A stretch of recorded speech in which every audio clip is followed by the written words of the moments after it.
Hello everybody and welcome to Green Star Trading with me, Tom. All views, opinions and ideas expressed in this video are my own and do not constitute financial or trading advice in any way. Right, for the next few minutes we're going to be looking at Bitcoin and we're going to be doing our Elliott wave analysis first and some basic technical analysis afterwards. We're going to look at some interesting fib levels, some targets for our bullish and bearish counts, and also look at some market geometry. First thing I want to get out of the way before we start our Elliott wave analysis is a lot of people recently, people I personally know, friends, family, Twitter followers, comment section on YouTube, you name it, just a general buzz on the street, I guess you could say, is, Tom, is it going up? Is it going down? Is the bullish count right? Is the bearish count right? Which one is it? It's up. It keeps going up. What should I do? Okay, so bar hiding in my house away from all these people, there's not all that much I can really do other than just tell you the truth, which I intend to do right now, which is, if you're asking what you should do here at this moment in time, then you're asking me to make a decision for you, which means you plan on making a decision at this moment in time. And if you're planning on making a decision, that's likely you want to buy. Nothing in the universe could convince me to enter a long trade and to buy here. And now I'm going to try to avoid being condescending or patronizing. I'm not trying to be insulting, I'm trying to help. But why on earth would you buy it here? You just wouldn't do it. Okay, because if you're a member, you know with the Elliott Wave series, if you've done all the Elliott Wave series and you've done the standard trade setup STS videos as well, you know that this is not the standard trade setup. You know this is not a margin of safety. You know that you can't enter a long trade here and be certain of anything. So if you can't tell yourself why you're doing something, don't do it.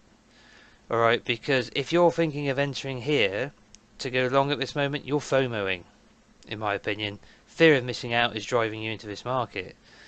Okay, so we're going to go through a bearish count and a bullish count in a minute, but I just wanted to get that point out of the way because that is, for me, and we've all done it, I've been trading for years, but we've all done it, we've all made stupid mistakes and stupid decisions, but we should learn from them. Okay, and if you're, FOMO is by doubt, without a doubt, a shadow of a doubt, in all my experiences, no matter what market we're looking at, it's the dumbest thing you can do.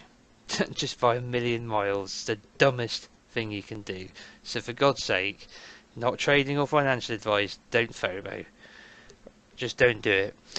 Okay, so I've got that out of the way, I've got it off my chest. So I hope whoever that applies to is listening. Alright, so let's start by going through some Elliott wave counts, and things will become clear, you know, as we progress why I've just said what I've just said. So we'll start with the bearish count. We're in linear scale on the day time frame. So topping out here on the 14th of April, 5 waves down. A, 3 waves up. B, 5 waves down. C. That's what we're expecting to happen. Okay, regarding this bearish count, right, that's what we'd expect to see, a zigzag. Now the hotspot for a zigzag, we can retrace the B wave anywhere between a 38.2 and 78.6% retracement as guidelines, but the area you're really looking for is this 50 to 61.8%. And if we look at where we've come to, here's the 50, here's the 61.8, right around this node of volume. This is why you don't buy here. Not because it won't keep going up, there's a chance it will. You know, in which case you can curse, well, you can curse whoever you want for not making your decision for you. But the point being is, at this point here between the 50 and 61.8, this is the most probable place in a retracement to get a pivot. And that's why we don't dive in here. Now, if you want to talk about going short, absolutely, you've got an opportunity potentially coming, but you've still got to wait for the setup. Alright, now what do we mean by setup? Well, the Patreons know it. We're looking for the standard trade setup. We're looking for directionality set by an impulse. That sets the trend. We're then looking for a retracement. And then we're looking for entry, stop, and let it ride. That's how the STS works. So it's simple as. And if you want to learn it and you want to watch the videos and that, feel free to join the Patreon at the start of next month. But all we're looking for is an impulsive move down, 5 wave move down, because what is 5 waves? 5 waves is the start of something or it's the end of something. Alright, so if you get a 5 wave move down here, impulse down here, that's either an A of a smaller correction or it's a 1. You're then going to get a B or a 2. So here's the entry point. Now, how to get into this entry point safely and set yourself a stop, that's what we teach on the Green Star Trading Patreon and Discord. That's called the standard trade setup. But basic terms, move down, move back, and then off we go into what is either going to be 3 or 5. That's it. Because it's either a retracement of a bullish move up, or it's the completion of a 3 wave zigzag into a C. So yes, from this position, shorting and looking for a short setup before entering one makes way more sense than buying at this point. Buying makes no sense at all. Okay, because look, the pivot you wanted to buy was this one here. And maybe if you missed this pivot, maybe this pivot. If you missed this pivot, maybe this pivot. If you're leaving it till here, what's the point? Right? You know, it's the absolute opposite of what we should be doing as Elliott wave traders. Market moves up, market moves down, we buy. Market moves up, market moves down. That's it.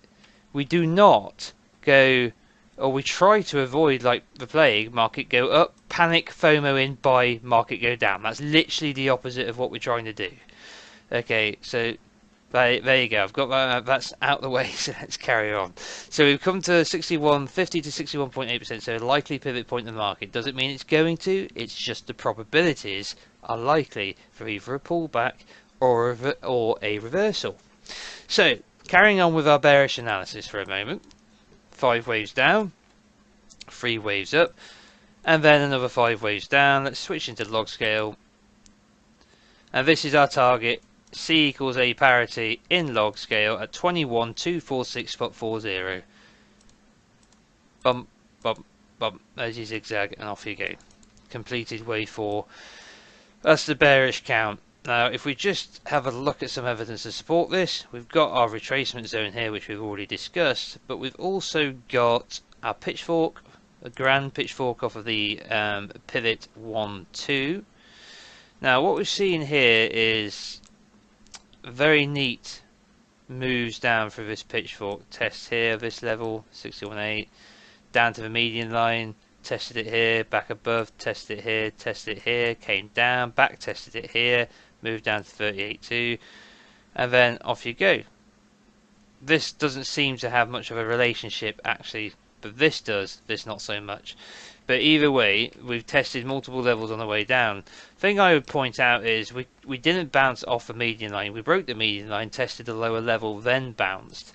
So that kind of feels corrective. You know, I'd also argue there's just so much bloody room left in this pitchfork to actually get that wave C down.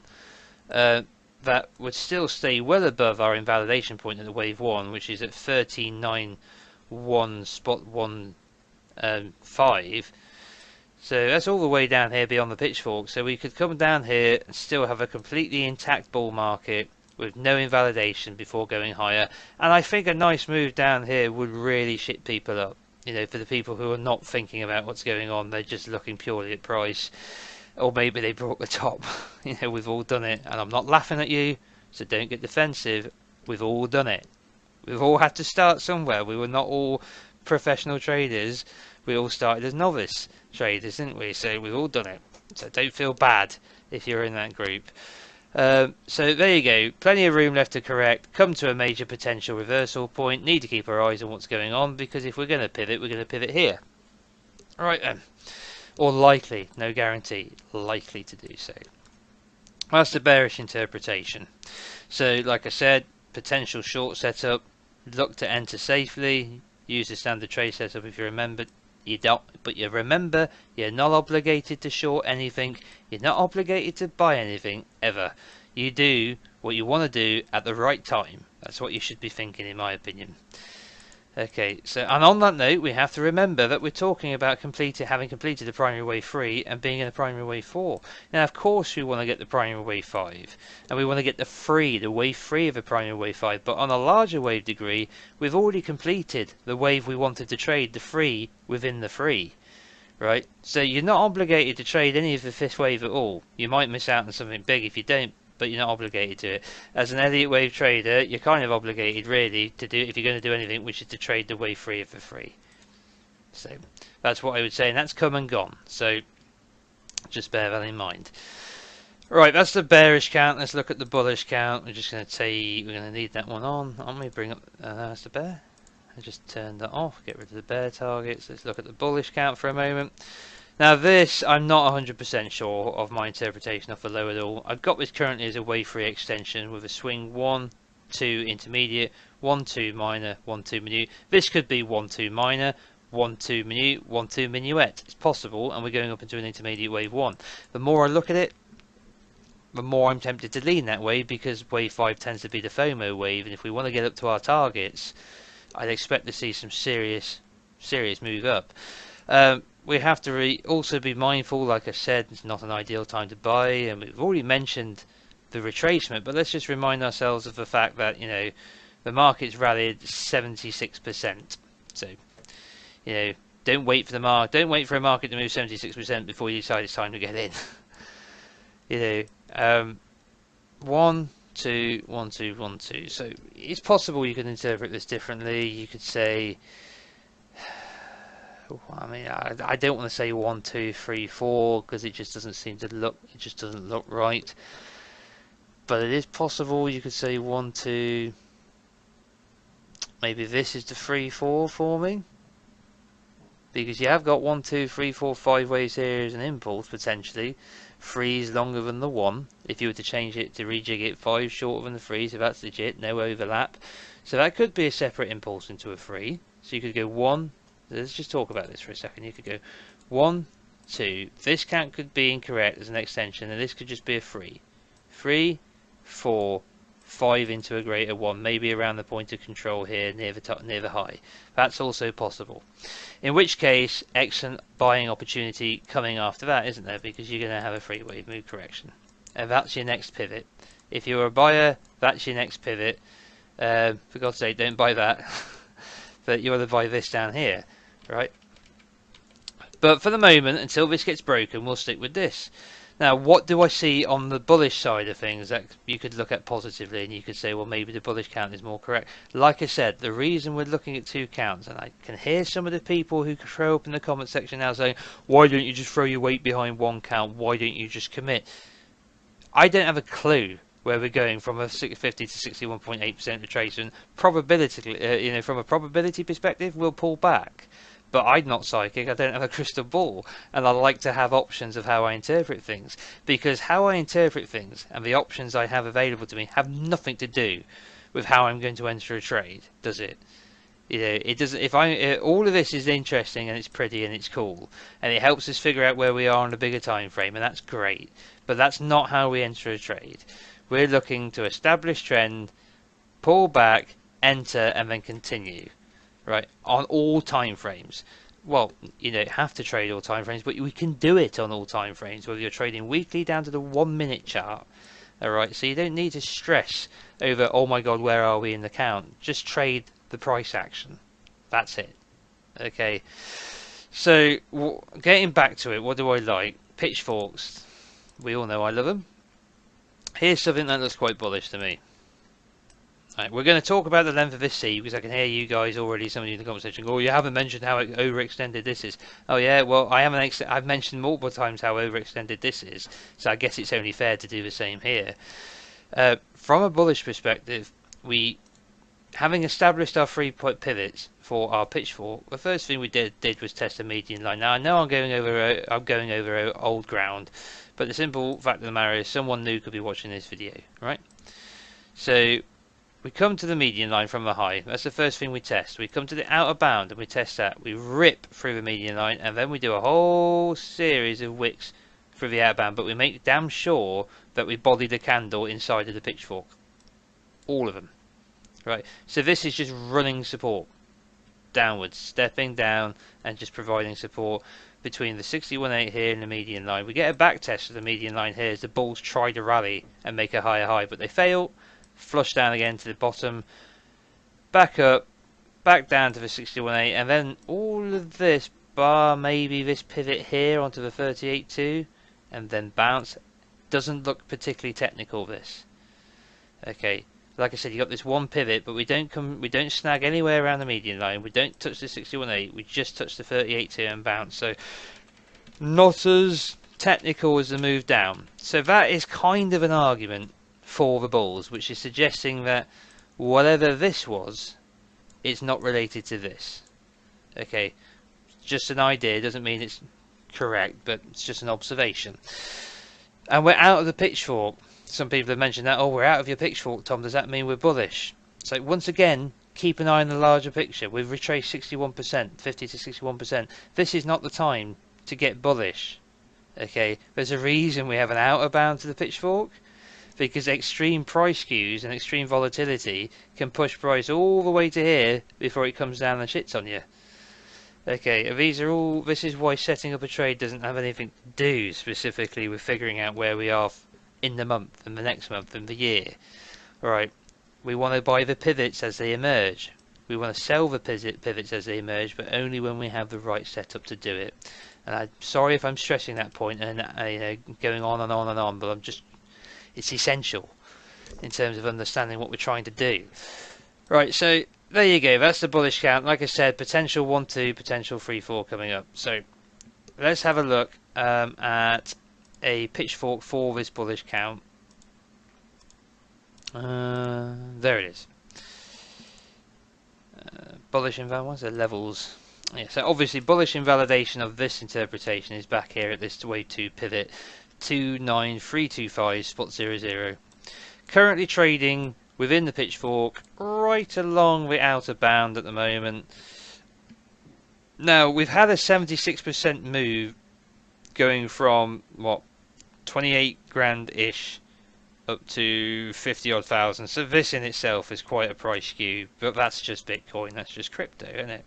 It's just the way it is. So we can look at this in linear and we can look at this log, and I think we could be totally justified in doing both. I don't see any super. Let's come down to 4 hour for a moment.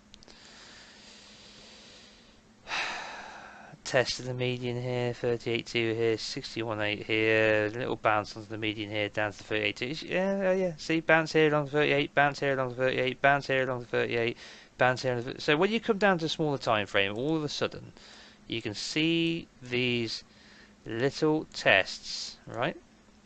Little tests of the pitchfork all over the place. They just crop up, but sometimes you need to come down to a smaller time frame to see them. Couldn't quite see them on a bigger time frame, but they're all there. So very technical rally so far. Could be a correction, as we've been talking about, but very technical, as these cryptos always are. So working our way up inside of this pitchfork nice and cleanly. How's it looking log? Does it look any better? Not particularly. Let's come down again. Excuse me for a moment, see if we get anything that looks even nicer. Roughly the same, but not quite as clean, I'd argue. A few tests along the median line here, but the bounces along the 38.2 are still here and the 50 level. So either way, it looks like a nice strong technical pitchfork. So a good sign of trend breaking, of a reason. If you see it as, like we're talking about, if you're being bearish, if you see an impulsive move down and move back, a further move down out of this, if you've entered by that point, a further move down and breaking of this geometry would be reassuring, wouldn't it? Because this seems to be trading very neatly at the moment. So another simple thing to do obviously would be, let's have a look, take the 1, drag down to the 2, and we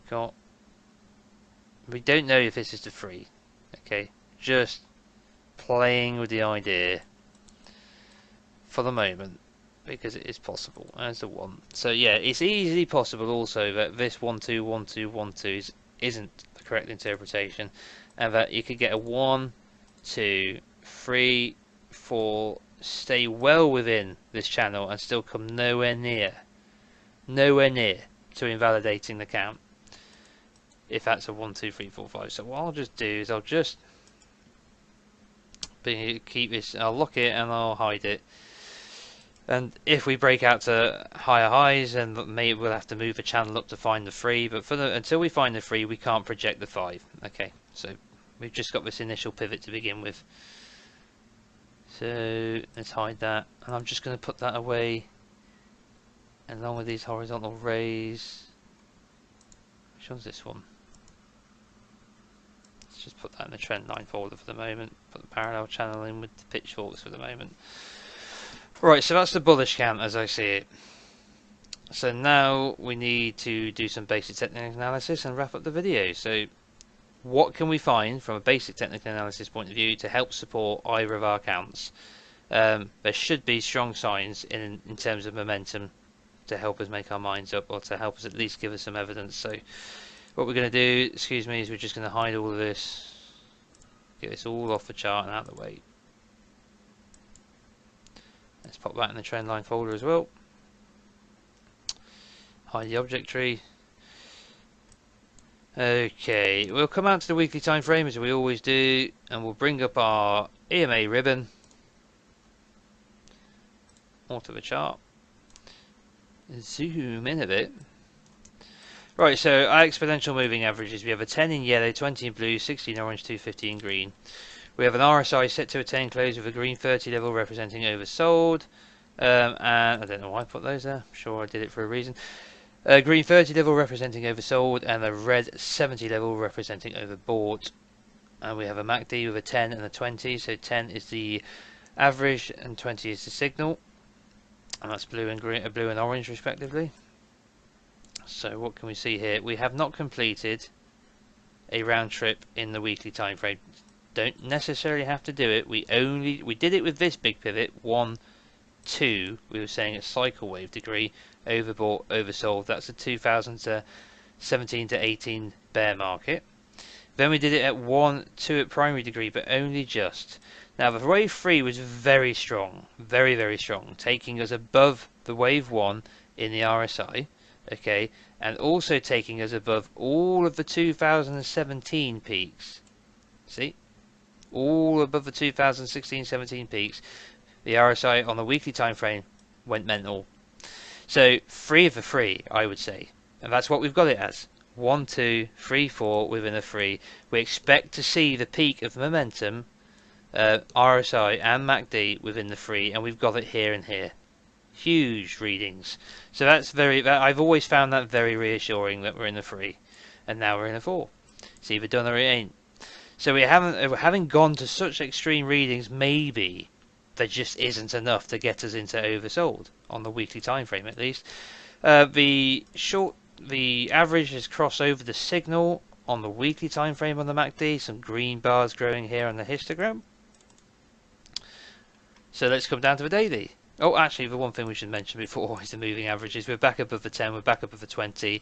And for people who, like, not everybody, most people will watch everything, but you always get someone say, why do you bother with the basic technical analysis? We're only here for the Elliott wave guff. Well, look at this. Regardless of our median line and our pitchfork, regardless of our fib extensions, this is right here, the 60 EMA. This is just another reason to find support here. Now we can dismiss it and say there's another technical reason for this to happen, or we can just use it as part of our analysis, and I'd argue there's value there because we were determined to stay above it. Wick to it, wick to it, wick through it, body above it. Wick through it, just bodying above it, wick through it, body above it. The bulls were just determined to defend this level no matter what. Okay, that was absolutely essential, and they did it. For the meantime, at least. So let's come down to the daily, see what we can see.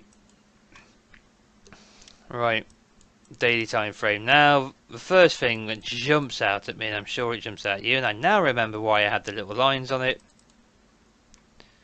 Divergence between the previous high and current price action. In fact, this is a high confirmed high. This is a confirmed high. This may or may not be, but either way, current price action, previous highs.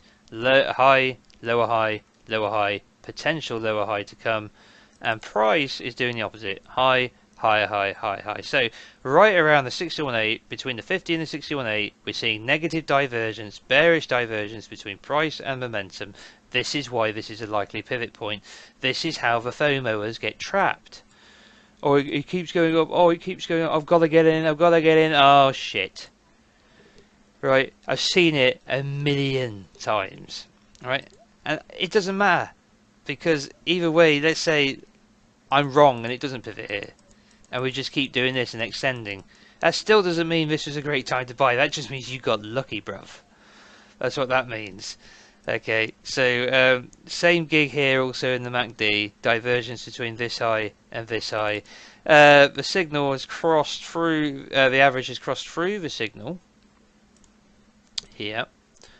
Moved down, back tested it here, starting to accelerate down. Some red bars building on the histogram here now. So, bearish signal there, lower high to lower high to lower high.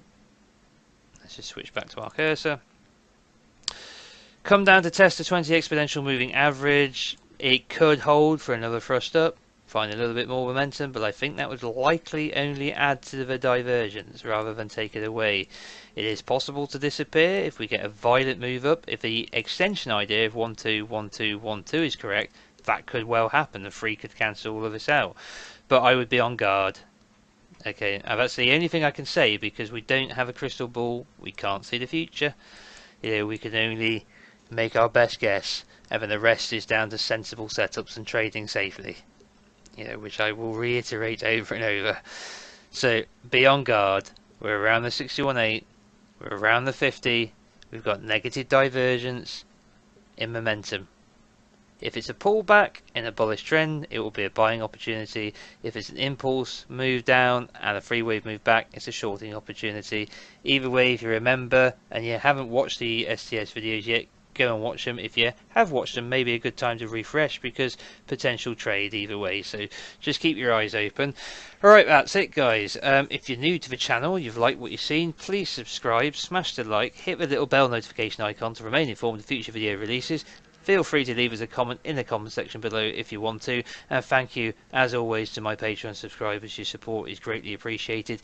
If you want to become a patron, there's a link in the description box below. You can go and check out the various tiers. You're getting a great deal in my opinion, but leave it until the start of the next month, because then you get charged the day you sign up and you get charged on the first of each month. So maybe even leave it to the second just in case you're in a weird time zone and Patreon doesn't appreciate that tomorrow hasn't come yet. Because it's happened before. But you get, you know, exclusive videos each week regardless of the tier. If you're tier 2 and above, you get access to the Discord, you get access to regular chart updates, you get all Bitcoin, you get all YouTube release videos a day early. You get my deep dive videos, which I do on a monthly basis. You also get the dividend calendar and the stock rating system if you're a tier 3. So there's just loads of stuff you can get your teeth into. And then finally, all my educational videos, including the entire Elliott wave series, everything from impulse waves to zigzags and so on and so forth, through to labeling. And then of course you get the standard trade setup videos as well. So it's all there. But like I said, let's leave it to the start of the month. If you're not following me on Twitter yet either, there's a link in the description box below. Alright guys, thank you for listening to me ramble for what has got to be the best part of half an hour. Almost 28 minutes. Thank you for joining me, and I'll be back with you guys soon. There will be an altcoin video coming out either Friday, most likely Saturday now. Alright guys, take care, all the best, bye bye.